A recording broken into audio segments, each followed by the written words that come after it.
Hello friends, అందరికీ నమస్కారం. Welcome back to our channel. Telangana రాష్ట్రంలో ఉన్నటువంటి రైతులందరికీ 2 అదిరిపోయే శుభవార్తలండి. ఒకటొచ్చి రైతు భరోసా కింద రెండవ విడత రూ. 6,000 ఈ సంక్రాంతి పండుగ కానుకగా విడుదల చేయబోతున్నట్లు ప్రభుత్వం ఖరారు చేయడం అయితే జరిగింది. అండ్ అలాగే పీఎం కిసాన్ పథకం 22వ విడత కింద రూ. 2,000 కూడా త్వరలోనే రైతుల బ్యాంక్ ఖాతాలకు విడుదల చేస్తామని కేంద్ర ప్రభుత్వం గుడ్ న్యూస్ అయితే చెప్పడం జరిగింది. ఓకేనా? వీటన్నిటికి సంబంధించిన నిధులు మీరు గనక పొందాలి అనుకుంటే తప్పకుండా నేను చెప్పేటువంటి 2 పనులు మీరు పూర్తి చేసుకోవాలనమాట. మీరు వీడియోనైతే ఎండ్ వరకు చూడండి. మీకు క్లియర్ ఇన్ఫర్మేషన్ అయితే అర్థమవుతుంది. నేను క్లారిటీగా అయితే చెప్తాను. ఎండ్ వరకు చూసి నేను చెప్పినటువంటి విధానం గనుక మీకు నచ్చినట్లయితే లైక్ చేసి అందరికీ కూడా షేర్ చేయకుంటే అయితే వెళ్ళొద్దు. ఫస్ట్ టైం ఛానల్ చూసేటువంటి వాళ్ళందరూ కూడా ఛానల్‌ని సబ్స్క్రైబ్ చేసుకునేసి పక్కనే ఉన్నటువంటి బెల్ ఐకాన్‌ని క్లిక్ చేసి ఆన్‌లో అయితే పెట్టుకోండి గైస్. ఇక లేట్ చేయకుండా టాపిక్‌లోకి గనుక వచ్చేసినట్లయితే తెలంగాణ రాష్ట్రంలో ఉన్నటువంటి రైతులకు రాష్ట్ర ప్రభుత్వం నుంచి, కేంద్ర ప్రభుత్వం నుంచి రెండిటి నుంచి కూడా 2 శుభవార్తలయ్యేటువంటివైతే ఉన్నాయి. ఇక రాష్ట్ర ప్రభుత్వం నుంచి వచ్చేటువంటి రైతు భరోసా పథకం రెండవ విడతను ఈ నెలలో వచ్చేటువంటి సంక్రాంతి పండుగ కానుకగా రైతుల బ్యాంకు ఖాతాలకు రూ. 6,000 జమ చేయబోతున్నట్లు తెలియజేస్తూ ఉన్నారు. అండ్ దీంతో పాటుగా పీఎం కిసాన్ 22వ విడత నిధులకు సంబంధించి కూడా మనకు ఎప్పుడు విడుదల చేస్తారో అనే దాని మీద కేంద్ర ప్రభుత్వం ఒక సమాచారం అయితే విడుదల చేస్తుంది. వీటి రెండిటి గురించి డిస్కస్ చేసుకున్నాక ఈ రెండిటి కింద మీకు డబ్బులు పడాలి అంటే ఏం చేయాలో దాని గురించి తెలుసుకుందాం. ఓకేనా? అసలైనటువంటి అన్నదాతలకే రైతు భరోసా దక్కాలని ప్రభుత్వం నిర్ణయించడం జరిగింది. బీఆర్ఎస్ హయాం నుంచి కొండలు, కమర్షియల్ ప్లాట్లు ఉన్నటువంటి వాళ్ళకి సహాయం అయితే అందుతుందని ప్రభుత్వం తేల్చడం జరిగింది.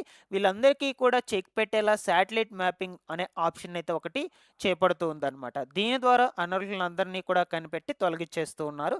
కేవలం అర్హులైనటువంటి వాళ్ళకు మాత్రమే ఈ యొక్క రైతు భరోసా కింద వచ్చేటువంటి 2 విడతలు 6,000, 6,000, రూ. 12,000 అందాలని ప్రభుత్వం యోచనలో అయితే ఉంది. ఓకేనా? కాగా మనకు సంక్రాంతికి ఈ రైతు భరోసా డబ్బులను రిలీజ్ చేయనుండగా ఇప్పటి వరకు 65 లక్షల మందిని అర్హులుగా తేల్చినట్లు చెప్తూ ఉంది ప్రభుత్వం. ఓకేనా? ఇక ఫైనల్‌గా వచ్చేసి మనకు డేట్ అనేది పర్టిక్యులర్‌గా అయితే ఫిక్స్ చేయలేదు ఇంకా ఈ రైతు భరోసా రిలీజ్ చేయడానికి. మనకు సమయం అయితే చెప్పున్నారు. ఎప్పుడు సంక్రాంతి పండుగ ముందైనా సరే, తర్వాతైనా కావచ్చు. బట్ మనకు సంక్రాంతి కానుకకైతే రిలీజ్ చేస్తామని చెప్తూ ఉన్నారు. డేట్ ఫిక్స్ చేసిన వెంటనే మీకు ఎప్పటికప్పుడు అప్డేట్ అనేది మన ఛానల్ నుంచి తెలియజేస్తూ ఉంటాను. ఛానల్‌ని రెగ్యులర్‌గా ఫాలో అప్ చేస్తున్నాను గైస్. ఇక నెక్స్ట్ వచ్చేసి పీఎం కిసాన్ పథకం 22వ విడత కింద వచ్చేటువంటి రూ. 2,000 గురించి అయితే తెలుసుకుందామండి. ఆల్రెడీ మనకు 21వ విడత నిధులను లాస్ట్ ఇయర్ నవంబర్ నెలలో అయితే విడుదల చేశారు.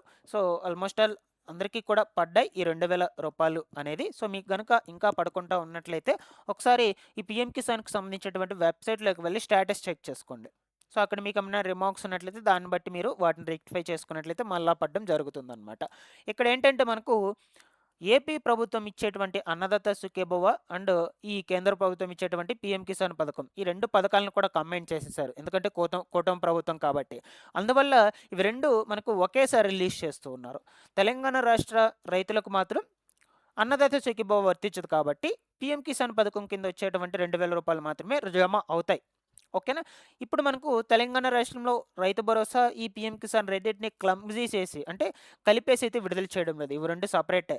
కేవలం ఏపీ రాష్ట్రంలో మాత్రమే ఇలా కలిపి విడుదలైతే చేస్తూ ఉన్నారు. ఎందుకంటే కూటమి ప్రభుత్వం కాబట్టి. ఇక మనకు ఈ పీఎం కిసాన్ 22వ విడత నిధులను ఫిబ్రవరి నెలలో అయితే విడుదల చేస్తామని చెప్తూ ఉన్నారనమాట. చూద్దాం, దీనికి కూడా పర్టికులర్‌గా డేట్ అనేది ఏం ఫిక్స్ చేయలేదు.